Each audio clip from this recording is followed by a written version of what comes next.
ఖమ్మం నేను మ్యారేజ్కి వెళ్తే, ఒక వివాహానికి వెళ్తే ఖమ్మంలో నా మీద దాడి చేయడానికి ప్రయత్నించారు తెలుగుదేశం వాళ్ళు. ఒకే వర్గానికి చెందిన వారు దాడి చేసి నన్ను అల్లరిపాలు చేయాలనేటువంటి ప్రయత్నం చేశారు. ఈ విధంగా ఎక్కడ పడితే అక్కడ దాడులు చేయాలి. మాకు తెలుగుదేశానికి జనసేన కలిసి వచ్చింది. రెండు అరాచక శక్తుల కలయిక వల్ల ఈ రాష్ట్రం సర్వనాశనమయ్యేటటువంటి పరిస్థితికి తీసుకొస్తున్నటువంటి పరిస్థితులు కనిపిస్తున్నాయని మనం చేస్తున్నాం. పిచ్చెక్కిపోతున్నారు.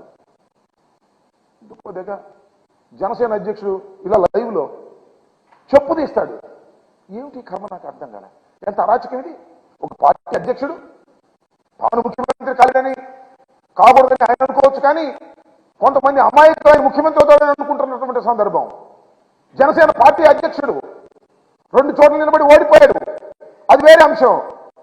లైవ్ లో ఈ విధంగా ప్రెస్ మీట్ లో మాట్లాడుతూ ఉంటే కాలుకున్న చెప్పు తీసి బూతులు వాడి వైఎస్ఆర్ కాంగ్రెస్ పార్టీ ఎమ్మెల్యేలను తిట్టేటటువంటి దౌర్భాగ్యమైన పరిస్థితికి వచ్చినటువంటి ఆ నాయకుడు పవన్ కళ్యాణ్ అరాచక శక్తి కాక అది ఉన్న మంచి చెప్పని అడుగుతా ఉన్నా.